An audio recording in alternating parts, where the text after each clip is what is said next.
Welcome to the Dating After Divorce podcast. I'm your host, Shade Curry, and I believe every divorced woman deserves a romantic relationship where she feels safe, loved, and cherished. You can create the most amazing life after divorce, and I will teach you how.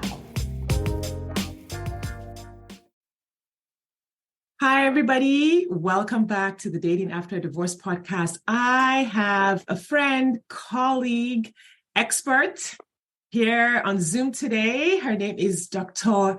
Latifat Akintade. And I get to say her name with my Nigerian accent because she's a fellow Nigerian. Dr. Latifat is a gastroenterologist, founder of the Money Coaching School for Badass Women Physicians. She's also the host of the Money Fit MD podcast, best-selling author of Done with Broke, which I have here. I bought the Kindle version so I could read it before our episode, so I hope you guys can see that. It's the Woman Physician's Guide to More Money and Less Hustle. She combines her interest in personal finance, her training as a certified life coach, and her passion for wellness to help women create their own wealthy life. Her mission is to equip women with the tools they need to be financially liberated, to live well and live fully without burning out. Dr. Latifat, welcome. It's a delight to have you here on Zoom. Thanks for having me. And oh my goodness, the fact that I had you calling my name the Nigerian way was like, yes, please. I did not have to worry about that part of the stuff. So I know. Thanks for having me here. Absolutely. Please tell the listeners just a little bit about yourself, who you are, what you do, where you are. Absolutely. So I'm Dr. Latifat. You can call me Latifat. I'm a physician. I'm a mama of three little ladies, age 5, 8, and 10. I am married. My husband is an IT guy. And I am the founder of Money Fit MD, which is all things money and mindset for women physicians. You know, it's funny whenever I introduce myself and I say that, I know it sounds like fancy because it's like, oh my goodness, she has this money stuff. She must have known about money from the moment she was born. And that is so not true. If you looked at my life 7 years ago, you would not imagine that I would be here talking to anybody, writing a book about money, or even talking to humans on video.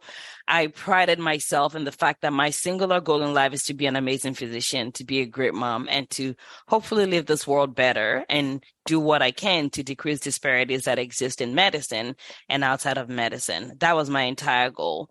But it wasn't until I started learning money from myself in a language that makes sense for myself, in a way that makes sense for my life, meaning that I wanted to have money and understand money so that I was not someone that would be apologizing to my kids every single day for choices that I thought I didn't have.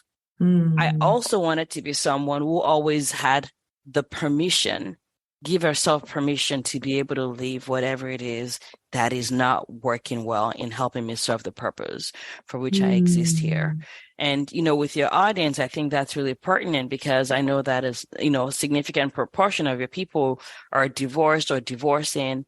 And as much as I want us to be well in whatever setting we are in, and I want us to give 100% of ourselves to whatever we're in, I also think there is just great freedom in knowing that I have the capacity and the ability to leave this work that may not be serving me, say no to this thing that's not ethically working for me. And so for me, honestly, that was the main reason why I went to learn money for myself, was so that I could practice medicine in a way that helped decrease disparities without having to feel like I had to listen to the system or structures that exist that may not necessarily traditionally have the goal that I have in mind. So money is something that I learned as a protective way to help me keep my voice.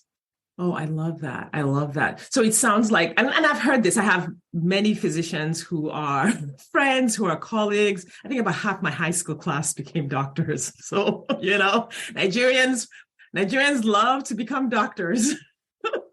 And I have heard that message that, like, you know, you go into medicine, you want to help people, you went in, you know, and most of them went into it wanting to care for others, wanting to create breakthroughs, wanting to make a difference. And then you get into that system and you find out that, oh, wait a second, the system itself doesn't have the same goal. It's not trying to create the same level of wellness and giving for, patients. Like you find out that the system is a lot about money, and it's all about moving money around. It's all about gaining as much money as possible, which, like you said, is very similar to going into a marriage where one person comes in and is like, oh my God, I'm going to be a great team player. I want us to create this amazing family. I want us to give to our children. I want us to give to our churches, or, give to the world, build something together. And then you get in there and you find out that the other person was really all about, I want to be served. I want to take, I want to be given to. And, so there really is that parallel there. I've heard the same messaging from a lot of doctors who are like, hey, I want to move out of this. I want to change this. So was it a journey for you? Like the impression, people looking up, and I saw this in your book as well. You talk about how people look at doctors and are like, yes, there's just money coming out of their ears and they can do whatever they want. What was that journey like from the moment you said, hey, this system isn't serving me? The way I'm in the system, the way I'm being a doctor, and then I want to do something different. What was that journey like? To be honest with you, at the point I made that decision, the system was serving me. It was working well. But I knew that if I did not have the ability to make a choice, there could be potential in future where decisions have to be made. And if it's not going to serve me and my patients, I want to have the freedom to walk. Right. So I was not burnt out, but I saw people that were burnt out. And I saw the difference between people that were there by choice versus people that were not there by choice. Right. And I did not want to be one of the later groups of people where they were there not by choice or didn't think. And it's not all about money. That's why I talk about mindset as well. It's the money, but also the mindset, because a lot of us have been socialized in the communities that we live in this world that we live in, where we think that getting a paycheck regularly every month is what leads to freedom, right? So again, you could have all the money in the world, but when you don't understand true freedom, both of those things are not going to work together, and you're not going to think you have a choice in terms of whether you want to steer or not. But to answer your question, though, it was not fun. It was not pretty. It was not cute. It was literally me going on Google, like, what is a 401k again? How do you budget? Ew, I hate budgeting. I don't like math, spreadsheets. I hate spreadsheets. So literally I had all the things that I hated and I told myself I couldn't do. And so I was on a mission to make money make sense for me, because I'm like, I'm smart. Right? I've done this hard work of becoming a physician. Like all your audience, they've done amazing things in life. So we're incredibly smart. So the fact that money doesn't make sense has nothing to do with smartness, obviously, because if it was, we would have figured it out. So I knew that it only had to be because there was a miscommunication or there was a language misalignment. So it was sort of like, okay, how do I learn this, read it, and then make it make sense for me? And then say that out. And I realized that, okay, there were many people that the traditional way that money is being taught isn't working for. So it became more of me chewing it, processing it for myself, and then, being able to communicate that. And women going, oh my goodness, now it finally makes sense. And especially because you're talking about it without judgment, without shaming, because you already assumed we're smart, which is the truth about us, versus the way that it's been taught traditionally, where it almost assumes that the audience is not smart. And it's like, you obviously were not thinking about us when you created that, because we are smart. So stop judging us, stop shaming us. We already feel like crap for not knowing.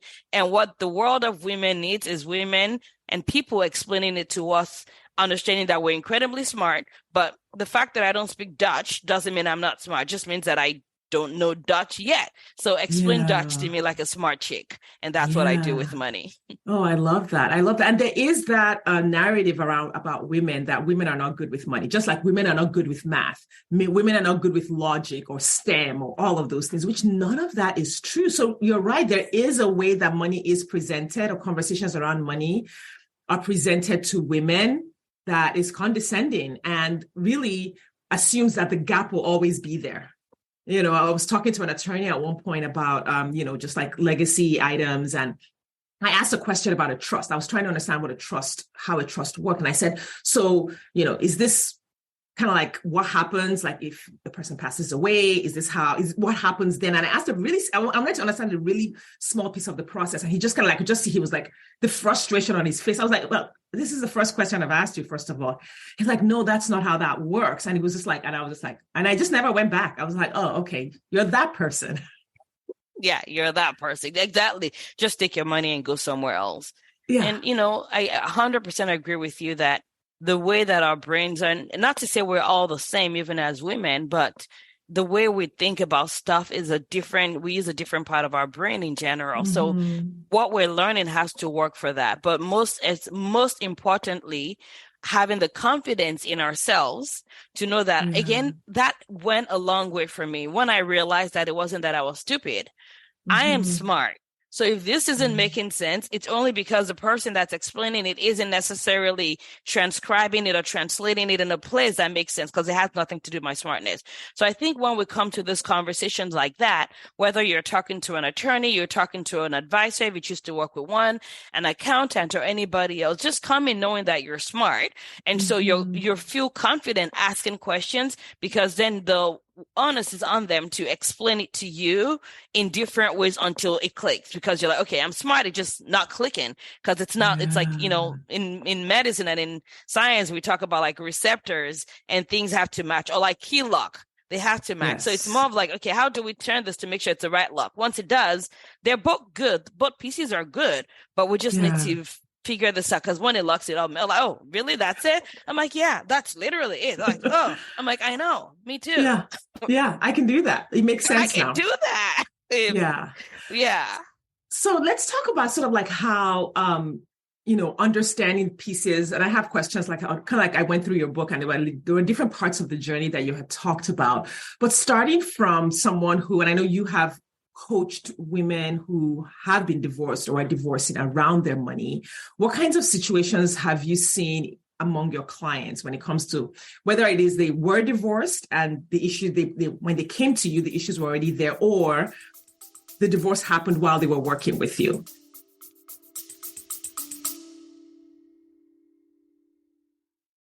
Do you wonder exactly how divorced women just like you are meeting eligible men who want a real relationship and a commitment? They're doing it by dating with their core values. Your core values are the GPS that lead you to the partner you've been looking for. When you use your core values on dating apps, text messages, and at social events, you will easily connect with your true match partner without chasing, settling, or wasting time with non-committal men. I have taught exactly how to do this in the 2-hour Core Values Dating Blueprint course available on my website, shadecurry.com/dating. That's SADECURRY.com/dating. You will learn exactly how to identify your core values and use them on your dating profile, how to ask the right questions via text, and how to tell the right stories on dates so that you attract the right people and repel those who aren't right for you. If you're ready to meet your true match, hop over to shadecurry.com/dating or click the link in the show notes. Now back to the episode. So, this is going to sound funny, but I love working with divorced women, and I'll tell you why. I love working with women, period, because I think we're badass. I love working with divorced women because a lot of times when they come to me, it's because they want to learn money. Maybe they've been deferring to their partners in the past, or maybe they're like, okay, I've lost money through my divorce where this amount, I've lost like half of my retirement and I'm 50 Mm. years old. And Latifat, I need to figure out a way to not be behind in future. How do I do Mm-hmm. this? Right. So a lot of times people will come to me almost freaking out a little bit. There is some shame in a lot of cases because people are like, the shame of why did I defer to someone else, right? And I had people that were not divorced when they came into my community, and after they've been there, their life was happening and they ended up getting divorced because physicians have a higher rate of divorce in general. So, but the key is they came in thinking that there were things they were missing. Some of them came in Mm. pissed because imagine working for years and having a financial separation or divorce because of the inability for communication to happen, including financial Mm-hmm. conversations. And now the judge says, thank you so much for all your crazy work and all the crazy calls you've done as a physician and working 40 hours or 30 hours shift straight. And half of that, we're going to give it to your spouse. And you can say whether that's right or not. That's not the point of today. And so Mm-hmm. helping women understand, number one, of what the rule of money is. The reason why we have money is not so that we can hoard money. The reason why we Mm-hmm. have money is so that we can have the ability to live our life in freedom. So if you've lost your Mm. money, quote unquote, your money, because you decided that that relationship was more of like a hell or stuck or not free, you essentially just prepaid for your freedom, which is what most people want to do when they're 65 or 70, but you happen to do that now. And the beauty of it is now we just have to figure out, you know what, you've paid your money, or would you, and I've literally had to ask my patients this, my clients this, are you wishing you were back with your money Mm-hmm. and in that relationship, or are you glad that you're done with that relationship? And when they say that Yeah. they're glad they're done, I'm like, good, your money has done its work. So now the question is, how do we now Mm. build forward? And just understanding that in general just gives people peace, or even makes it easier for them to go through the process of recovery or healing, because it's like, I'm badass, I did that, as opposed to I lost Yes. all that money. Like I did something that a lot of people are afraid to do. People stay in relationships that are not, that are literally feeling like chokeholds on their life because they're afraid of what would happen if they separated from the money. But you're badass enough to Mm. decide that that is not enough reason for you to say, because you did have a choice, right? So Yeah. that's one of the things that I see a lot of. There's the guilt and the shame, and there is the behind.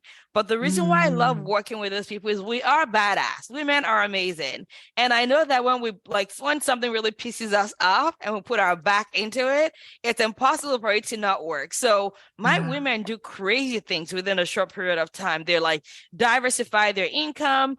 I literally had someone, like, we found out she was getting paid 100K less than her colleagues Mm. doing the same work in same city. So this is not a geographical issue.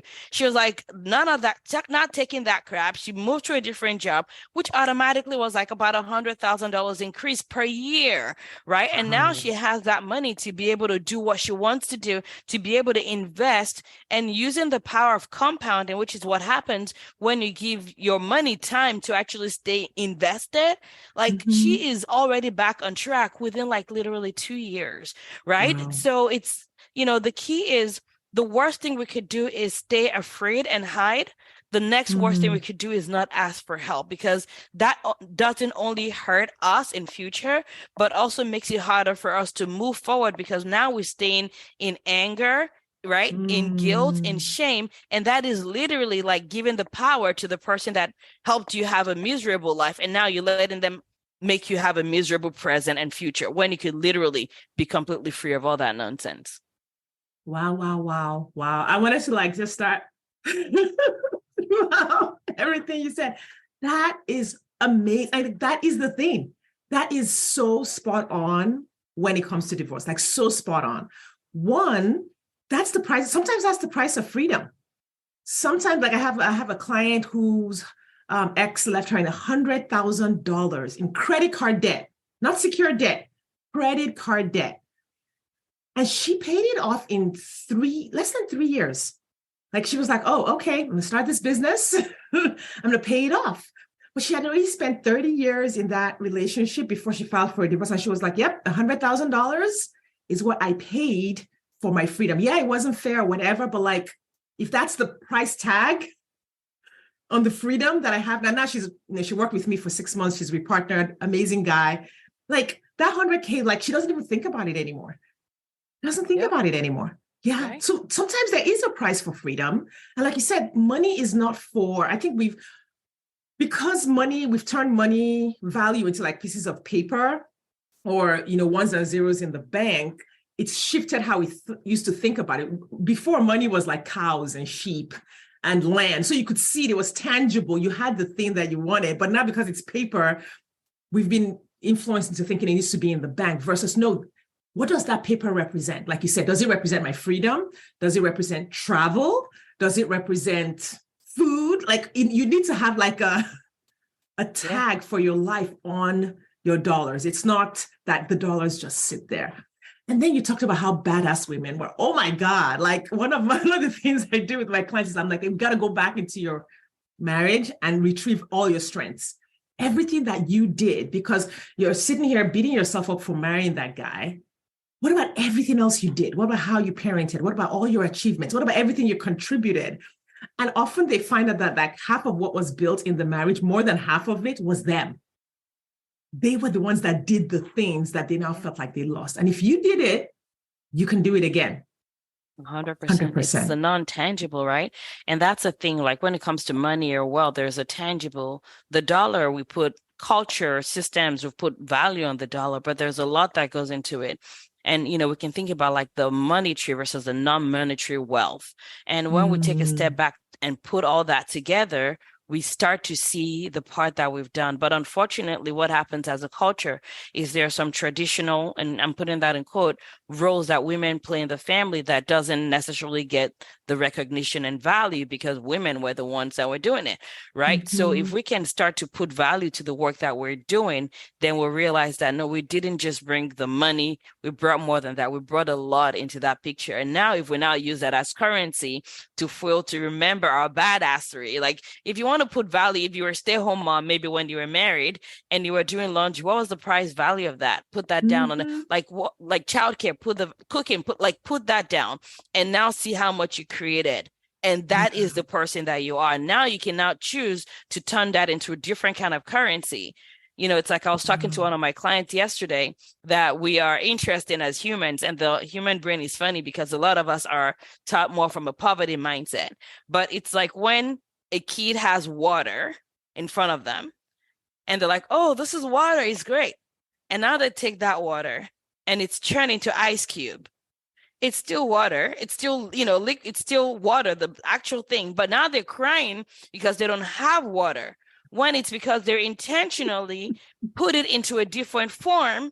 And so the wealthy part of you is you need to start seeing the different form in terms of like what your money or wealth is coming into. So like women, for example, we just talked about the tangible, like it may not be cash. It may be that you bought an asset, you bought a property that's income generating. And now your brain is freaking out and say, but we don't have cash security. It's like, what the hell? You turned the water into ice and now you're freaking out, right? Yes. So I want us to start thinking about the different forms that money and wealth come in so that we can truly see the abundance and not the scarcity, but the abundance of what we have, what we've created, and come into it from that badassery so that you can go ahead and do more and create more of whatever it is you want to create in your life. Yes. I'm really understanding what value is. Value versus a dollar amount. Like, well, we have, and like you said, we have so much value, right? Like I have this podcast. I have, thousands of downloads every month. I'm like that. I mean, there's no like exchange of money necessarily on the podcast or in this conversation that we're having, but like there's so much value in here. Just one of the things that you said can create $1 million for one of the listeners. Just one of the things you said clicking into place and them taking action from that mindset can translate into $1 million. I love that. Love that so, so much. Okay. Let's talk about some of the misconceptions, right? Like there was a few things that you said that were just like truth bombs in your book. One, you talked about, first of all, the importance of liking yourself. You connected emotions and money. Like emotions are so important. You talked about like spending in ways that were like mind-blowing, like the way we're taught about spending or how the narrative is around spending or around debt and how that narrative actually keeps you from building wealth. So what are like the common misconceptions that you think are in the culture or that women are given that's actually keeping them from building wealth? Absolutely. You mentioned one earlier, which is things like women are bad with money. That's even like a lie. That's a lie, right? Like we're based on data, we're less likely to invest. But when we do, we actually do a kick-ass job of it, but nobody tells us that part, right? We get these pieces of information that becomes knitted into our stories. And when we're about to take actions with money, we look at it from the context of the background story that we have. It's no wonder we're not taking actions when it comes to money. But the way that I would think about it is when I talk about money, there's the action part of money, and that is important, right? You cannot, you have to do something. You have to give value, get money, right? In order to actually create the dollar that you want.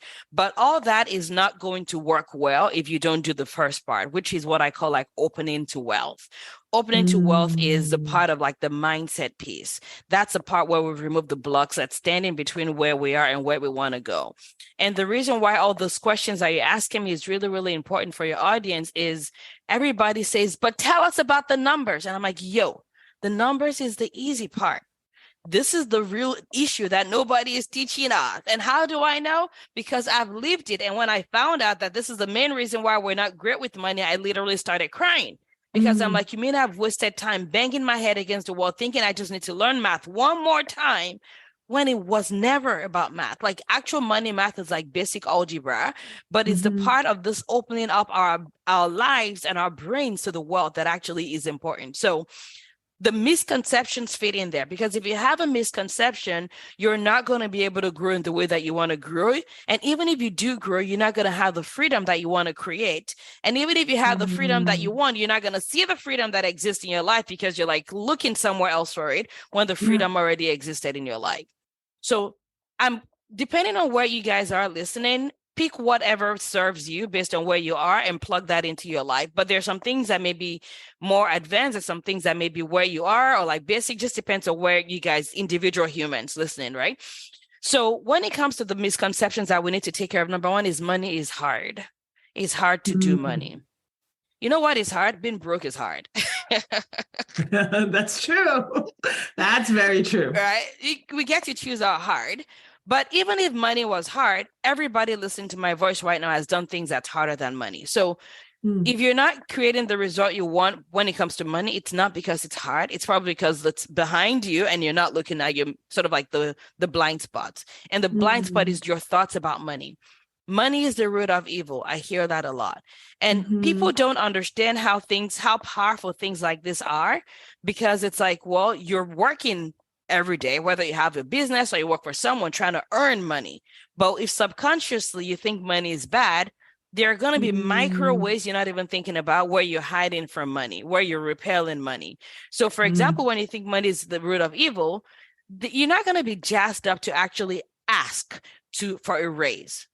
When you believe that money is a tool Mm. for good, and you believe that money is not something that you hoard, money is something that flows through you now in short term and also in long term, which means that you need to invest so that you have access in the midterm and in the long term. But you know that the money is passing through you and you investing is not you hoarding it, is you preparing for your future self to have access for more money to flow through them. So when you understand that money flows through and you like yourself, you trust Mm. yourself enough as a vessel for good.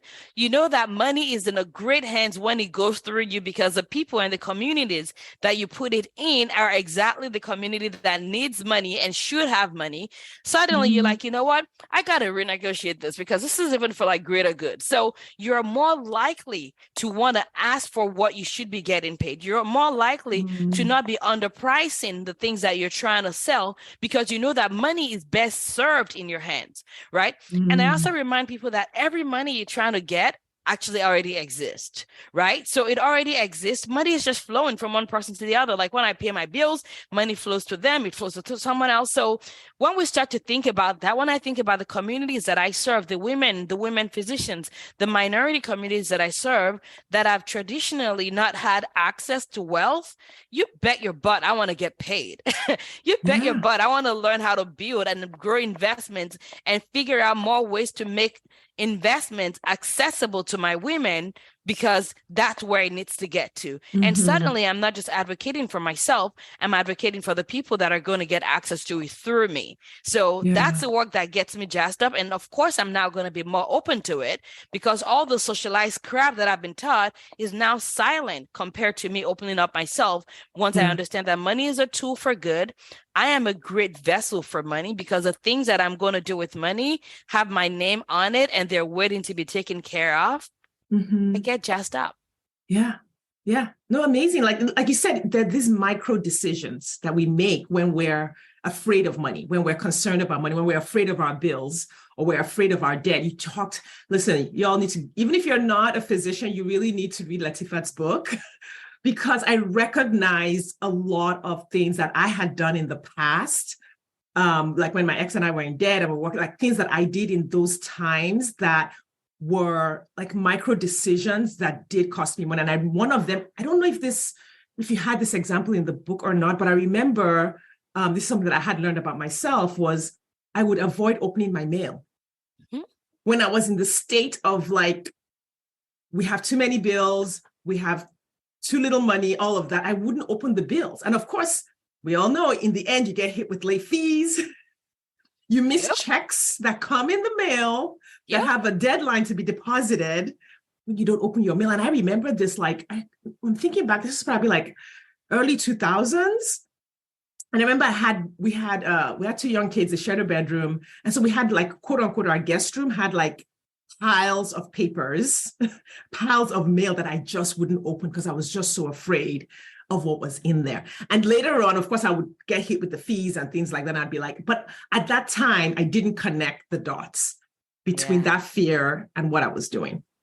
Yeah. And honestly, I think we all just need to be a little bit kinder to ourselves and have more empathy for ourselves and give more grace. Because when we do, because what happens is the reason why we avoid things like looking at bills is number one, we think overwhelmed. We like start to, dislike ourselves, we judge ourselves, and we make ourselves feel worse. So because of the fear of like feeling worse is why we avoid getting paid through the checks that's coming in, where we're increasing our late payment and interest payment through the stuff we're not looking. And what ends up happening is we now feel worse. So it becomes like a cycle of like a self-fulfilling prophecy when we need to, I like treating it more like data on a curve.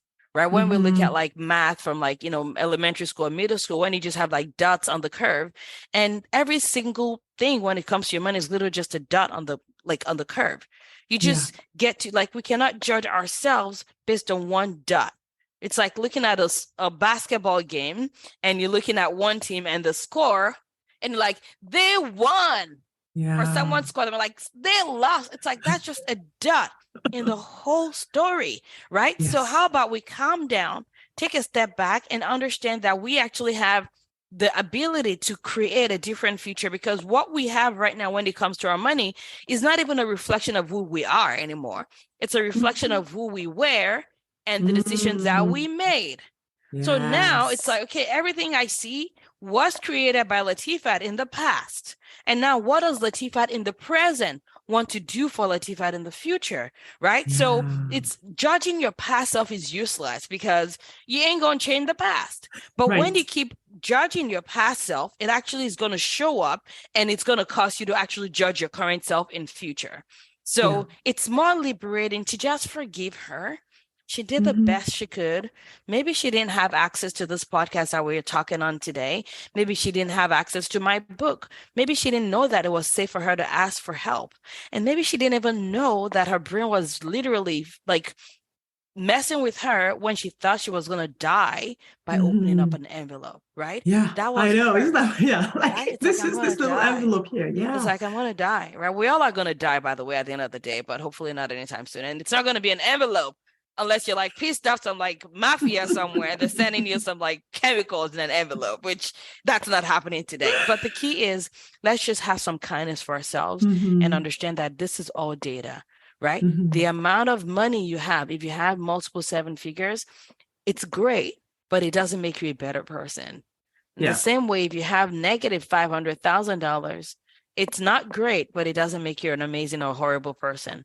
Who you are is different and separate from what your money is. And when we start to understand that, we start to build ourselves to be this powerful human. And we'll also start to see that money is powerful. And the goal is for us to partner together to create the great things that we're meant to do in this world. But you're not your money. Like, I think about that. And that's a part of freedom that I want everybody to also get. Is I'm doing well when it comes to my finances. But even with that, I always have to continue to be intentional about separating who I am from what I have. And the beauty of that is that it actually helps me have more and create more, because the more I separate it, the more I'm free to take what may feel like a bigger risk than what I would feel if I was attaching my identity to that money. So if everything that I had right now was to break down into dust, I would not like it, of course. But because I know that I'm a different person than where I was 7 years ago, because I've learned the timeless principles and foundations that are in the book that you have in your hands, I know that I can create it again. And I'll actually create it faster than I did Yeah. before, because now I'm a different person than when I started 7 years ago. Oh, I love that. That's so, so good. Let's talk about liking yourself, loving yourself, and separating. Maybe the separation, because the cultural narrative puts it all together. There's just so much shame around. I heard someone talking last week about, I don't follow a lot of the news, but apparently there was some kind of like movement somewhere to like have use taxes to correct some things that happened during redlining and have people who have better credit pay for it. I don't know the details. There's something out there in the news about that. Yeah. And the person was very outraged and referred to the people who had poorer credit, like those people, like as though they had done like all these bad things and now they were being, they didn't deserve any kind of support. So there was like just that shaming tone, which you hear that so much around debt. You hear it around money. Yeah. And it's really a challenge to help an individual separate themselves from that narrative, because they've had that narrative since they were children. Like I heard that even back in Nigeria, same thing, narrative about money. Here in the US, the narrative is even louder. Yep. How do you start separating yourself from what the culture says you are because of your money? This is something that it took me time and intentionality, but it's literally as simple as you have to turn down the volume. Turn down the volume of what you don't want your future to be like and increase the volume of what you want your future to be like. That's literally it. And for me, even as a woman that's talking about money, throughout my learning process, I had to figure out money for myself in a way that made sense. And there were times in that journey where I looked at more of the mainstream, if you want to call it like bro finance. And even I judged myself and like, okay, am I really doing it right or am I doing it wrong? Because this like fake money pathway. And then I look at the result that I'm creating and I'm like, I'm paid off my debt. Like, faster than I thought I was ever going to pay my debt, which I don't mean that debt is bad, but the one that I wanted to pay off, I paid it off at the time, like twice as like fast than I wanted to. I was not grinding to death. I was not hustling. My life was good. I liked my kids. They liked me. And so I'm like, wait a minute, I'm getting the result that I want, yet my brain is telling me that you're doing it wrong because you're not doing it like them. And the reason why it's working is exactly because I'm not doing it like them. Right. So I had to literally pay to be in containers where the work of the containers was to help me silence the external noise so I could listen to myself. So I could actually go from my critical part of my brain, the more analytical part of my brain, to actually following the part of my brain that's like, okay, what are we supposed to do? More flow than like, I spend time on the floor, I spend time in the math. If I'm going to buy a property, I want to know the math. But if I'm trying to decide where I should buy the property, I go with the flow, right? So that's kind of how I think about it, where I'm dipping my leg into my brain. I'm spending time in different parts of myself, which is all part of me, but spending different amount of times as needed, because they're all tools that I have access to. But you have to do that. You cannot keep listening to, everything that is being said out there, judgment. They may be right, but it doesn't matter if it's right or wrong. The question is this serving the purpose that you're trying to create right now? And if it's not, then there's no point listening to it. I haven't watched the news in like 3 years. I haven't watched the news in 3 years. Why? Yeah. Because every time I listen to the news, I hear about another thing that's been done, another racist act that's been done. I hear about another signs of hopelessness in the world. I hear about another thing that's happening that is literally going to keep me on my bed for 24 hours because I'm like an empath or whatever you want to call it. Like I feed off of people's like sadness. And now what ends up happening is it throws me back like 6 months ago. And I literally came to the point where I'm like, it almost feels like there's a strategy out there where every time you see minorities and people and women and people of color do an amazing thing, let's unroll this information about something bad that's happened to their kind so we can throw them back again. And I literally had to see that I have the privilege to unsubscribe and use that privilege that I have to unsubscribe so I can do more good for the women that I want to serve, because it doesn't help me, even though it's good to be aware, it doesn't help me serve the purpose that's going to bring us forward, right? So at the end of the day, you have to ask, it's not about right or wrong. It's more of, is this helpful right now or is this hurtful right now? And for me, this was literally taking me back and increasing disparities, because if my business is not well, if my finances are not well, I'm being a part of the problem I'm trying to fix. So So good. So good. Yeah. So really deciding and having that self-trust that, okay, my journey is going to be my journey. Like, okay, I'm divorced.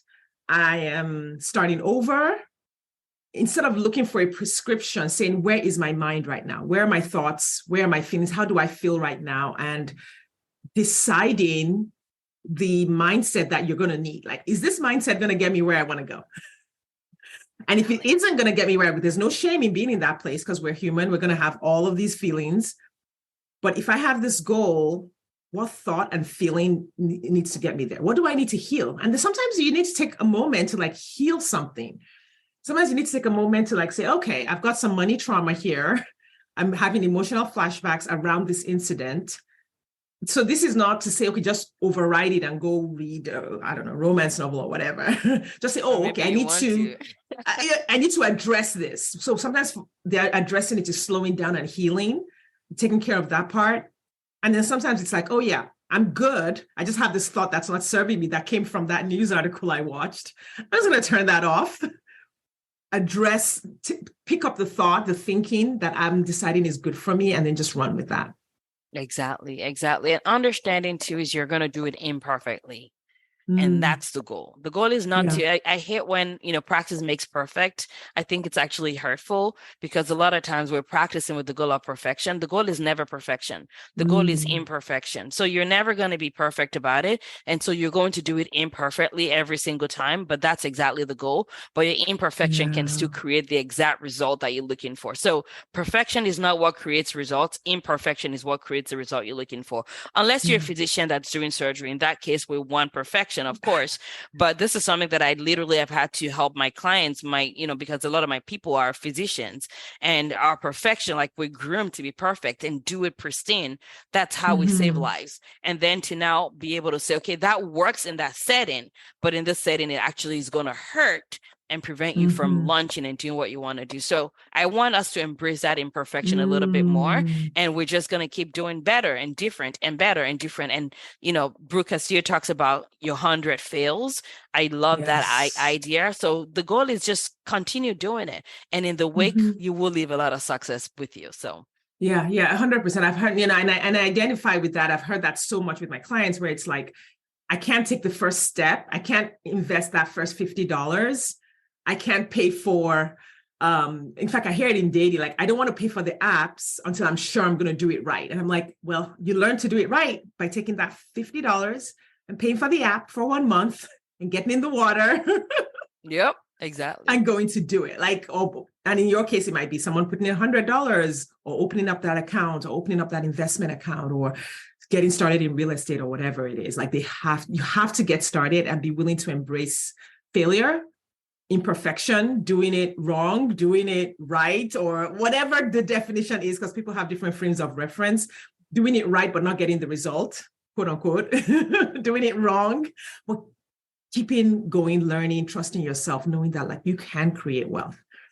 Thank you so much for your contribution today. I do want to ask you, like, if someone says, okay, I'm here, wherever here is for the individual listening, and they say, I do want to build wealth.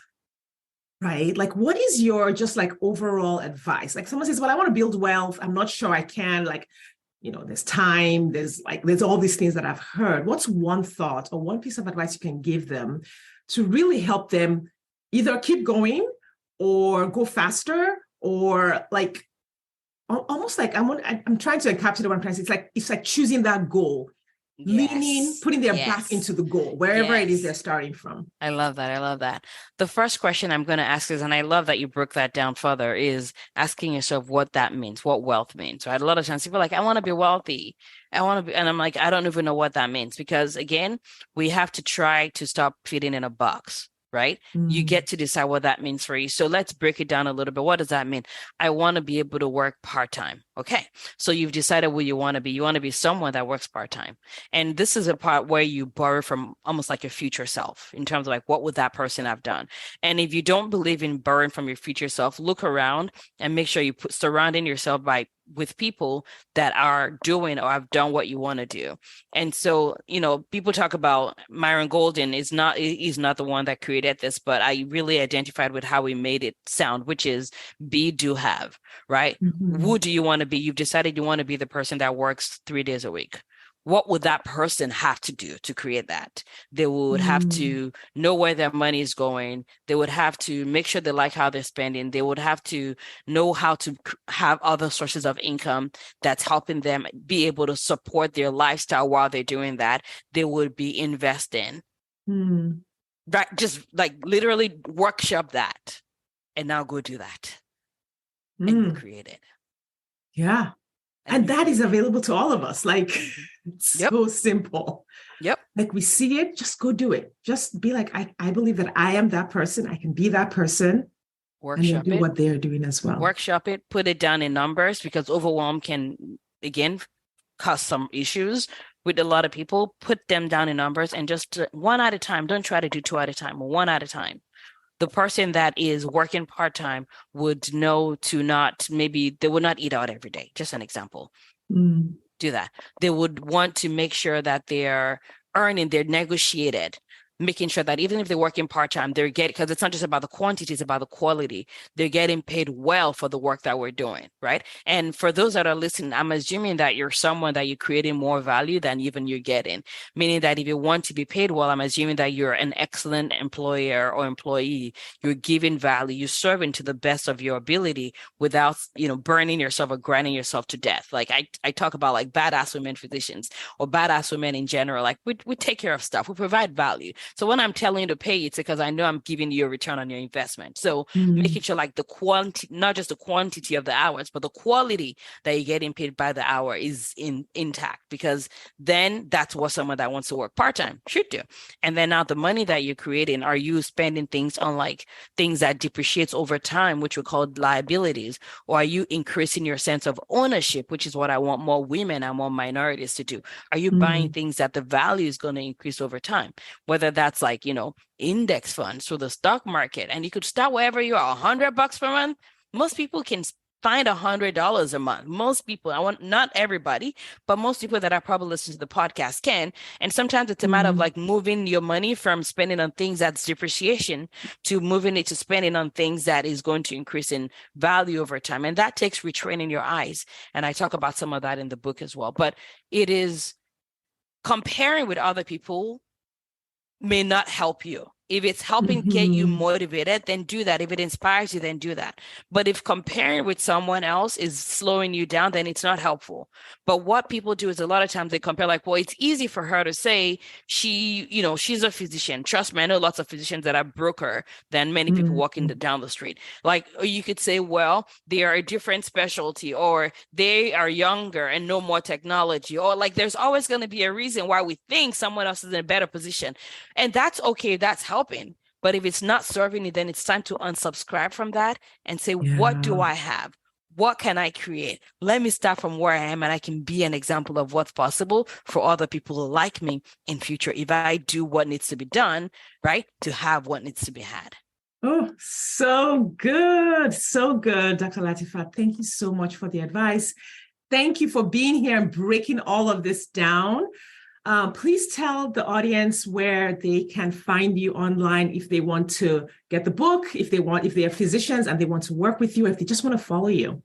Absolutely. If you guys are watching this on YouTube or on a podcast, it's easy to just go find Money Fit MD at Money FITMD. We're on every platform that you're using for listening.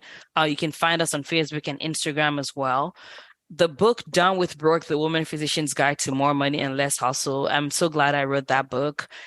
I'm so glad because there are many people that need to learn this that I don't have the capacity to help one-on-one or even in my group program. So for me, you get to access that, and you can find that on my website, which is moneyfitmd.com, or you can go to Amazon and go find Done with Broke, The Woman Physician's Guide to More Money and Less Hustle. Awesome. Thank you so much. Yeah. So listeners, all of those links will be in the show notes. Again, check out, the title of the book is just Done. I love it. Done with Broke, The Woman Physician's Guide to More Money and Less Hustle. If you're a physician, for sure, 100%, join the Money Fit MD group. Even if you're not a physician, for sure, get the book Done with Broke, because I read it myself and I learned so much. I mean, and the examples that you gave, the stories that you told, the way you phrased money ideas just really, really resonate. Like you said, you broke it down in a way that women understand, in a way that speaks our language. So I want to encourage listeners, definitely get the book, check out Dr. Latifat's podcast. We really appreciate your time and attention today, and we will see you next time.